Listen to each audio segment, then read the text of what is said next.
His world was literally crashing down in flames around him.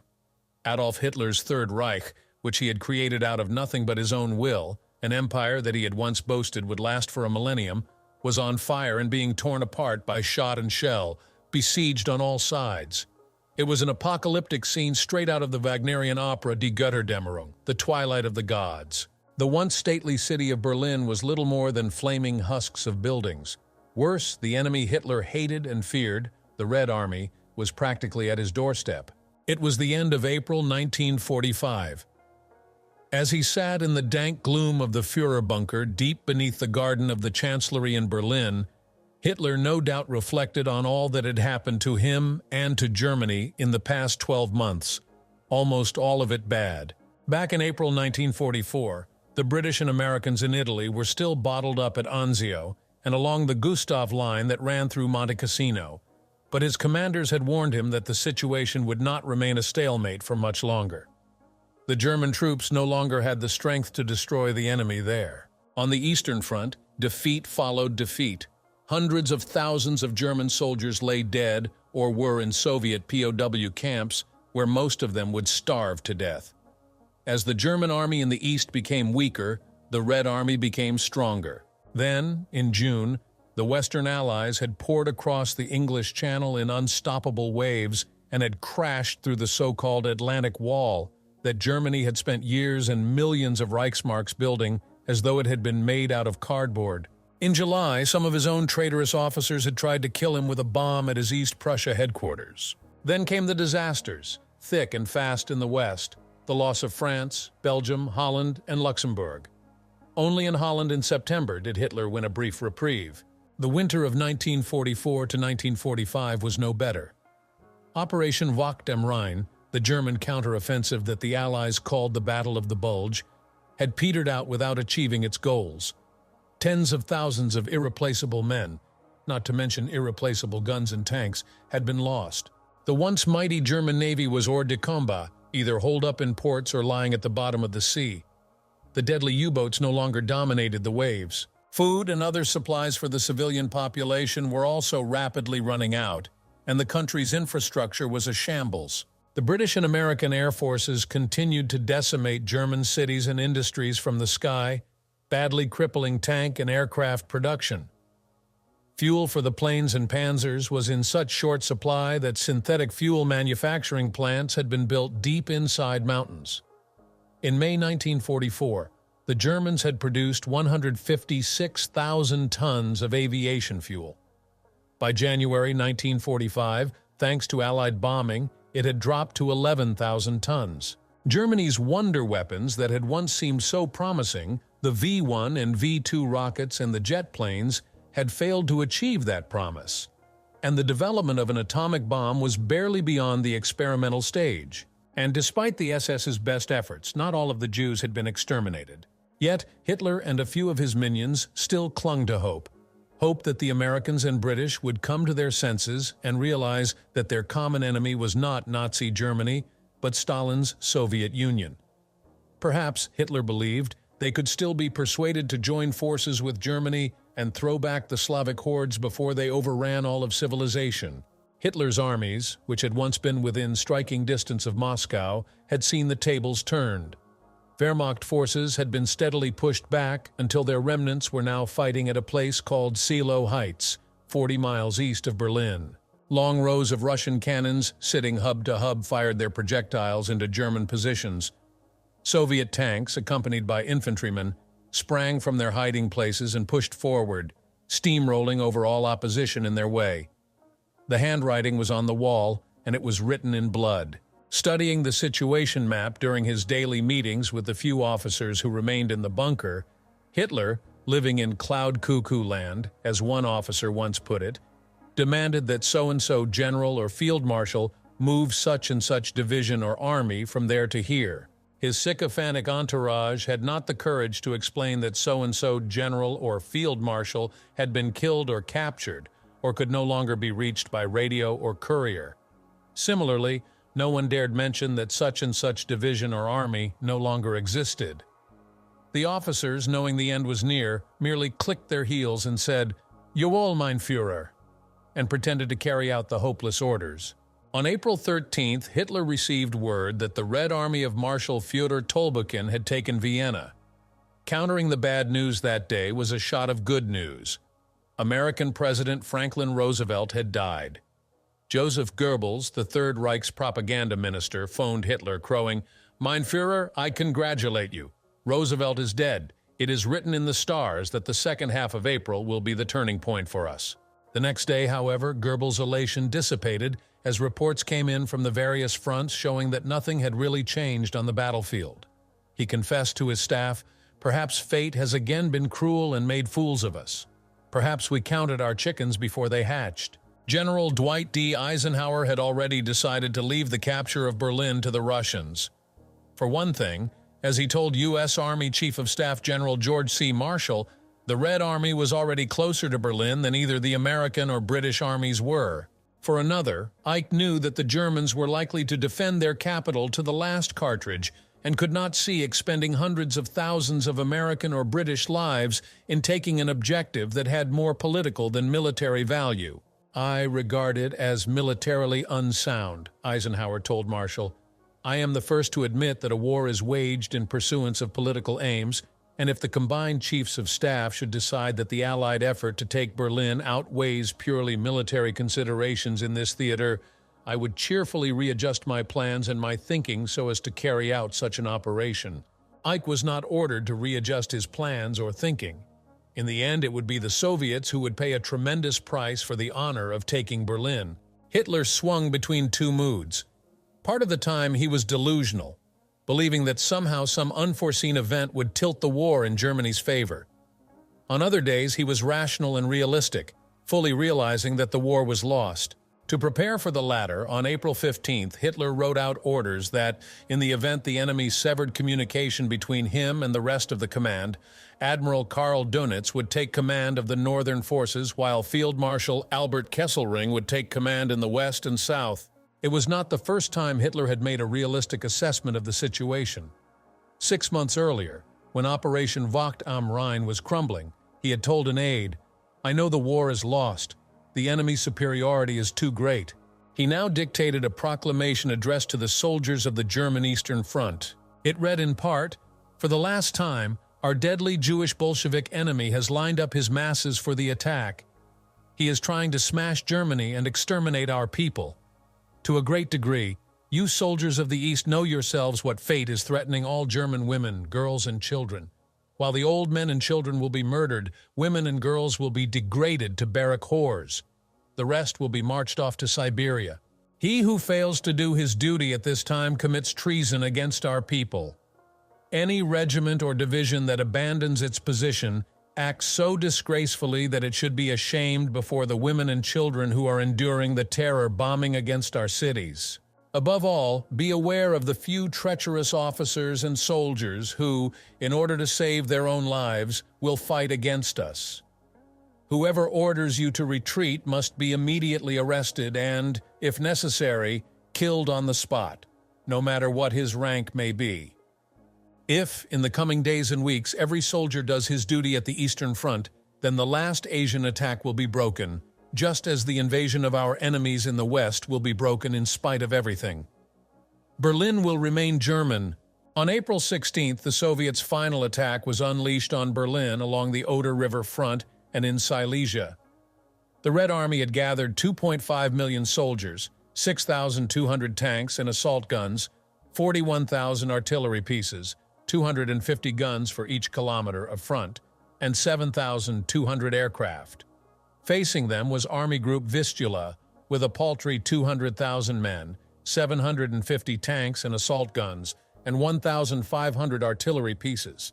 4 days later, as the thud of artillery shells exploding in the rubble above the Führerbunker began beating an incessant, mournful rhythm, like the drums accompanying a man being marched to the gallows, Hitler celebrated his 56th birthday by emerging briefly from the Führerbunker to greet in the garden 20 Hitler Youth members who had earned the Iron Cross.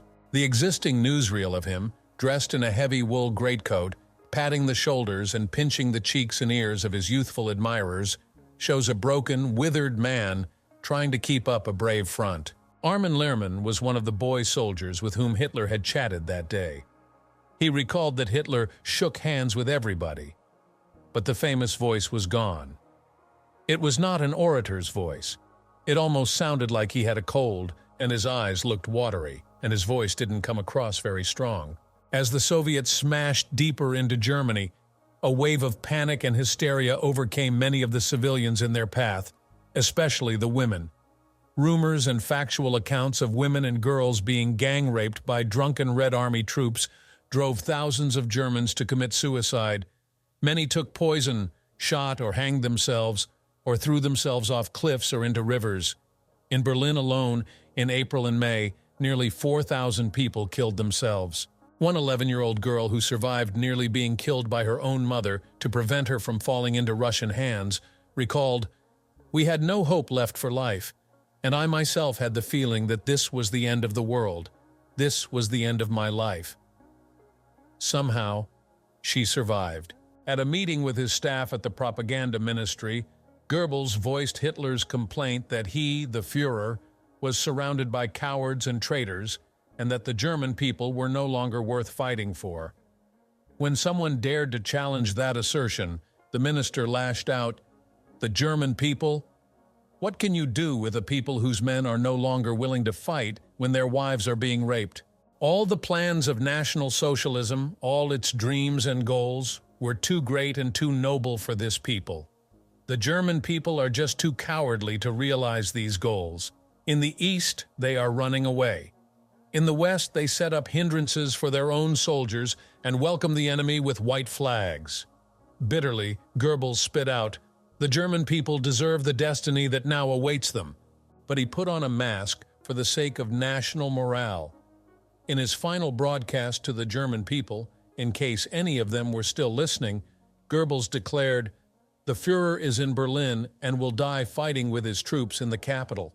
The Führer may have been in Berlin, but he had no intention of dying fighting with his troops on the barricades that now blocked many of the city's streets. He was hunkered down in his bomb-proof bunker below the garden of the Reich Chancellery, worrying about what the Russians would do with him if they captured him alive. The Germans were highly skilled at building underground facilities of all sorts, and the Führerbunker was no exception, although it was anything but luxurious. It consisted of 2 levels of rooms. The bunker had been built in 2 phases, the first in 1936 and the second in 1944. Hitler had moved into the underground chamber in January 1945, making only occasional forays to the outside since then. The upper level, Führerbunker, beneath 13 feet of concrete, comprised a dozen small rooms, 4 of which were the kitchen, flanked by a central hallway. At the end of the hallway, a spiral staircase wound its way down to Hitler's quarters. Here were 18 rooms, also quite small, where Hitler and many of his staff lived and worked. Hitler and his mistress, Eva Braun, occupied 6 of the rooms, a far cry from the spacious and elegant offices in the Chancellery. The passageway on this level doubled as an 18-square-foot conference room unadorned with decoration. A large table held a map of the combat areas. Found on this level, too, were the telephone exchange and a power-generating/ventilation station, along with bathrooms. A battalion of 700 SS men of the Leibstandarte Adolf Hitler were billeted nearby and served as guards, orderlies, clerks, servants, and cooks.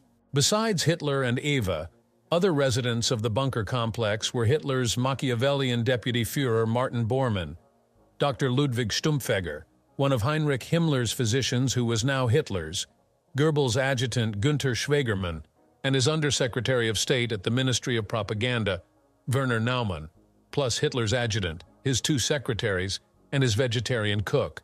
At his last major conference on April 22nd, after learning that his orders for a counterattack had been disobeyed, Hitler flew into a tirade, spending hours venting his rage at the world, at the German people, and at the German officers and soldiers who had abandoned him in the fatherland. Those who witnessed and listened to this venomous outpouring were truly frightened. Many thought the Führer had at last gone completely mad. On that date, too, the 8-member Goebbels family moved from their apartment on Hermann Göring Strasse into quarters within the already overcrowded bunker. The diminutive propaganda minister assured his Führer that he and his family would remain faithful to the end. After inflicting heavy casualties on the Soviets, the Germans abandoned Seelow Heights and pulled back toward the capital in an orderly fashion. On Monday, April 23rd, 3 days after Hitler's birthday, the Red Army penetrated the outer ring of defenses around Berlin. Elsewhere around the city, the Germans gave as good as they got. 2,800 Soviet tanks were destroyed, and thousands of Red Army soldiers were killed or wounded by the defense that was growing stiffer and more fanatical by the hour. Events were rapidly coming to a head. April 25th saw U.S. and Soviet forces meet on the Elbe River, and that night Hannah Reich, the famed German aviator and test pilot, landed on an avenue near the Brandenburg Gate in beleaguered Berlin, carrying her lover, the newly appointed commander of the Luftwaffe, General Robert Ritter von Greim, to a meeting with Hitler. With bits of concrete falling from the ceiling with each explosion above, and knowing that the Russians were closing in on the Chancellery, Reich pleaded with Magda Goebbels to allow him to fly the children to safety. "My God, Frau Goebbels," Reich said, "the children cannot stay here even if I have to fly in 20 times to get them out." Frau Goebbels refused. On April 26th, Magda dashed off a letter to her son from a previous marriage, Harold Quandt, a lieutenant in the Luftwaffe, and a prisoner of war being held in Benghazi, Libya. Perhaps the letter would find its way to him. She wrote, "My beloved son, by now we have been in the Führerbunker for 6 days already. Daddy, your 6 little siblings and I, for the sake of giving our National Socialistic lives the only possible honorable end. You shall know that I stayed here against Daddy's will, and that even on last Sunday the Führer wanted to help me to get out. You know your mother. We have the same blood. For me there was no wavering. Our glorious idea is ruined, and with it everything beautiful and marvelous that I have known in my life. The world that comes after the Führer and National Socialism is no longer worth living in, and therefore I took the children with me, for they are too good for the life that would follow, and a merciful God will understand me when I will give them the salvation." She gave the letter to Hannah Reich and asked her to deliver it if possible. On the 26th, Tempelhof Airport was captured by the Soviets, and most of Berlin's eastern, northeastern, and southern suburbs and districts had fallen to the enemy. Some of the major Nazi rats had already abandoned the sinking ship of state. Reichsmarschall and Luftwaffe Chief Hermann Göring had the temerity to flee Berlin, and then send Hitler a telegram declaring that, because he had heard that the Führer planned to commit suicide, he wanted permission to assume leadership of the Third Reich. Heinrich Himmler, head of the SS and Gestapo, had also departed.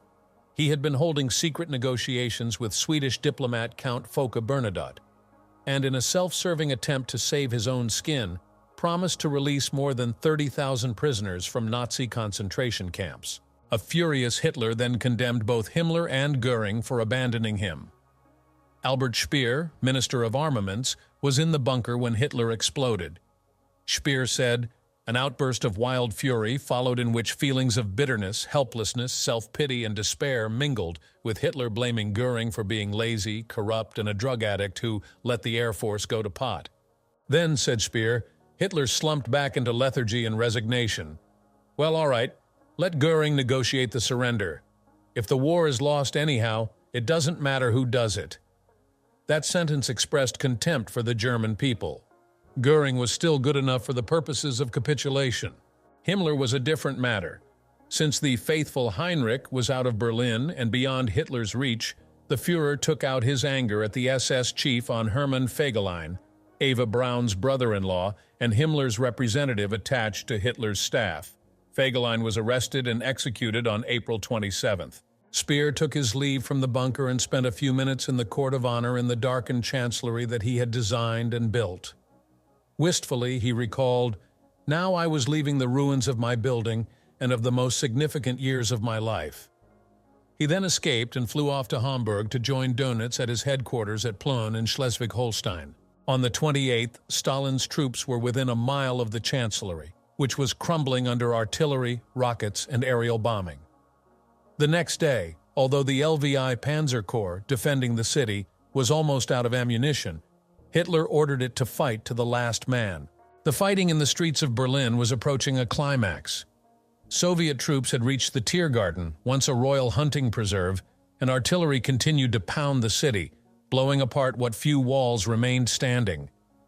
Dug into the rubble with Panzerfausts and bolt-action rifles, the old men of the Volkssturm and the young boys of the Hitler Youth fought a losing battle against the better-equipped Red Army troops.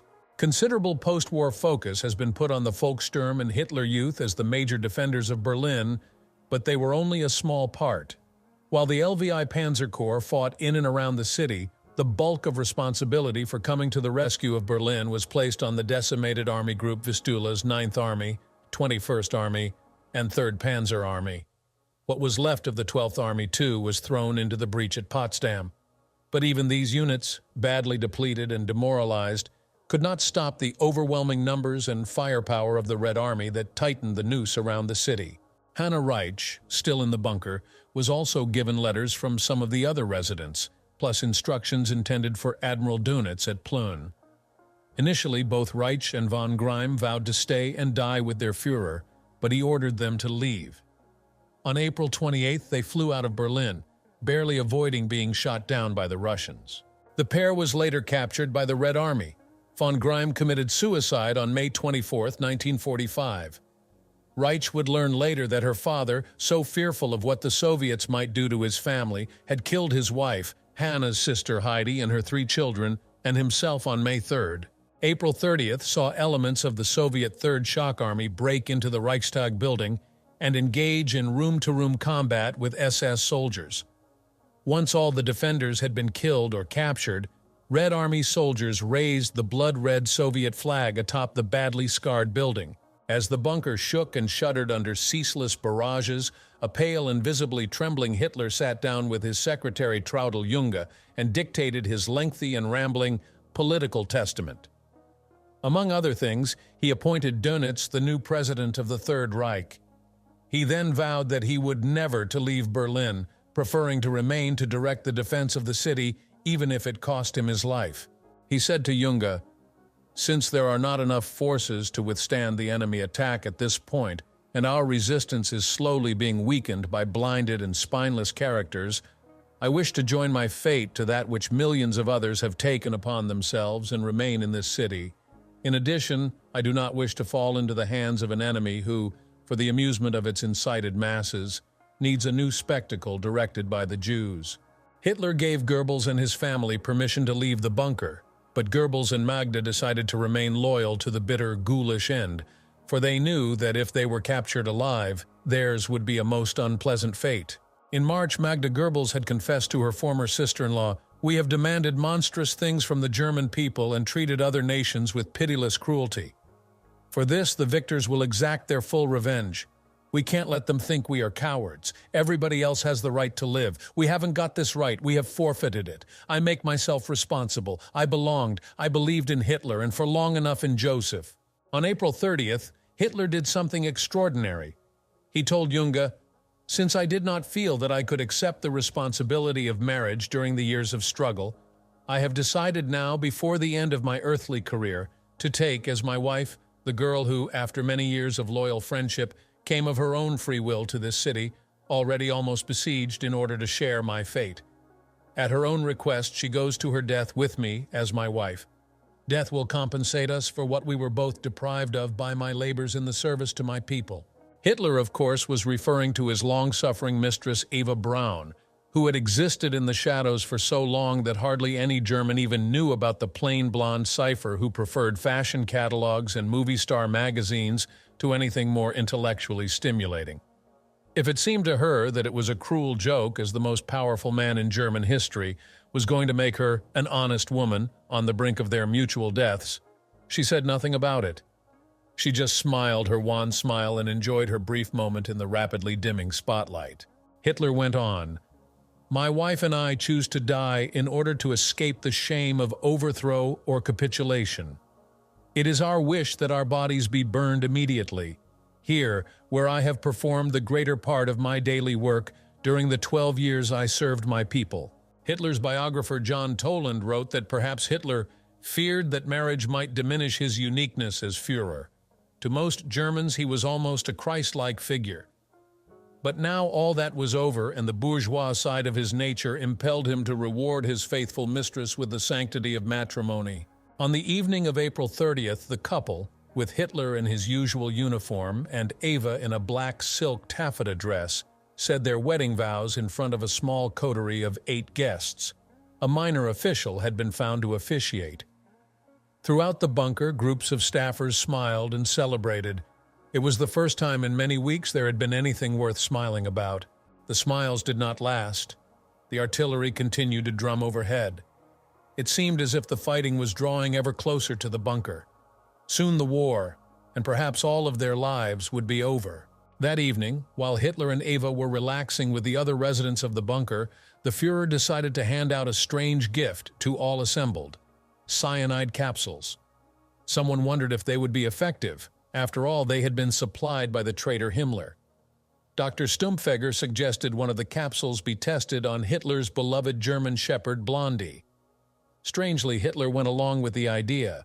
A doctor in the bunker hospital was summoned and ordered to give the poison to the animal. It died within seconds. The group put their capsules into their pockets to be used when the time was right. News was then received that Hitler's one-time Italian ally, Benito Mussolini, had been captured by partisans, killed, his body badly abused by his furious countrymen, and strung up by the heels in a Milan gas station, along with his mistress and a handful of other followers. Hitler shuddered at the thought that the same thing could happen to him.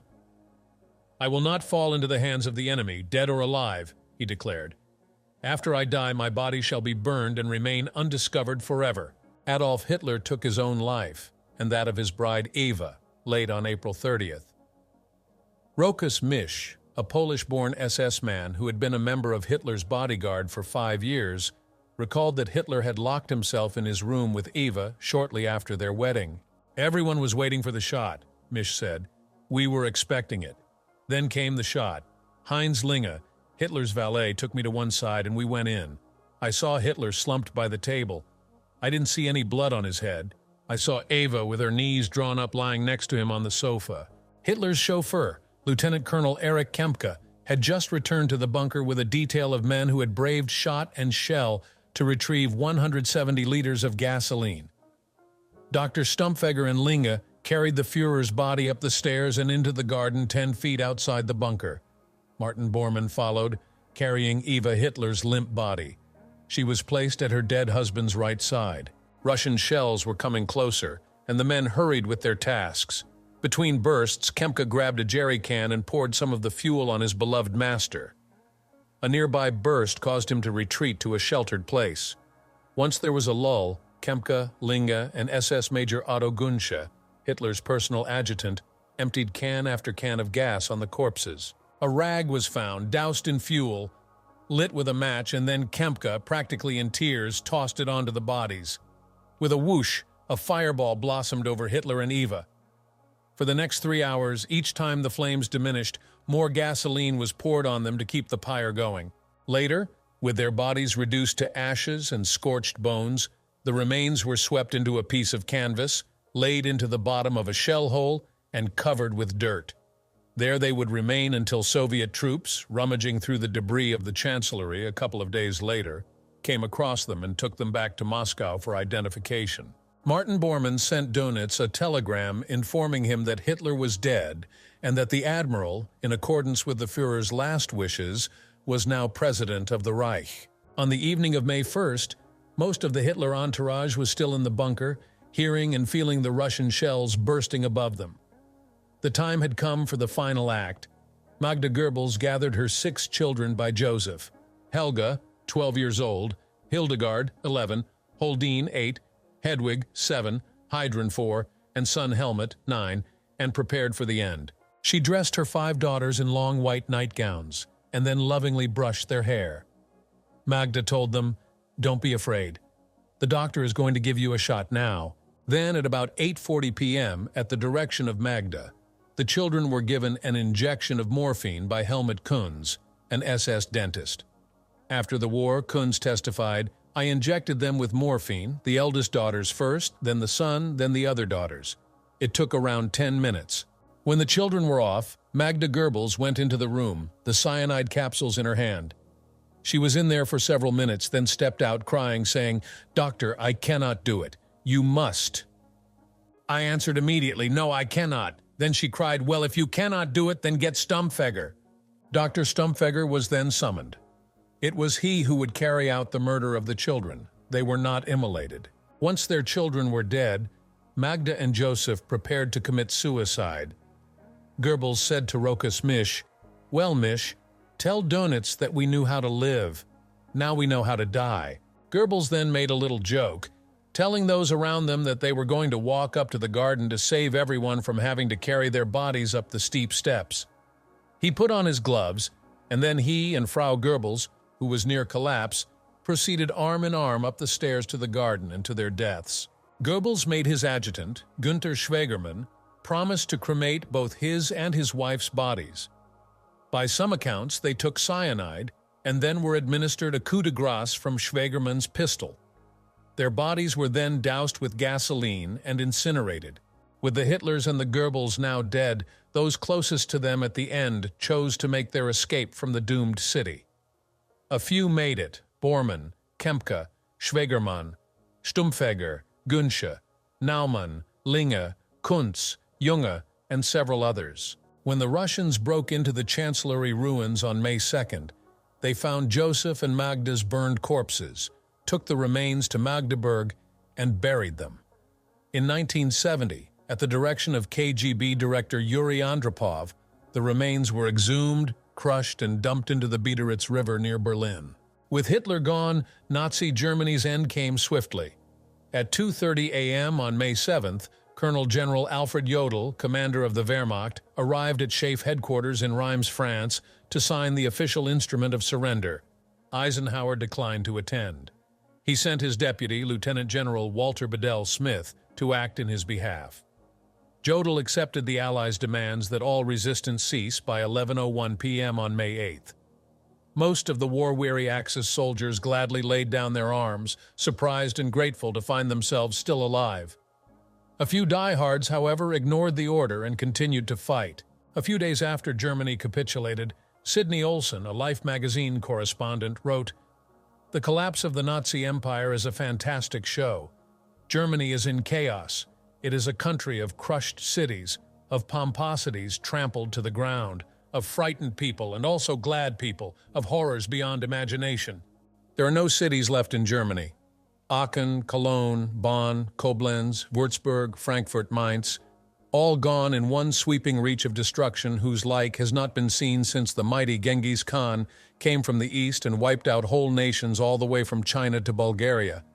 The overall inescapable fact is that the German people are so solidly, thoroughly indoctrinated with so much of the Nazi ideology that the facts merely bounce off their numbed skulls. It will take years, perhaps generations, to undo the work that Adolf Hitler and his henchmen did. The taking of Berlin cost the Soviets dearly. From April 16th to May 2nd, the Red Army lost more than 361,000 men, including over 81,000 killed or missing.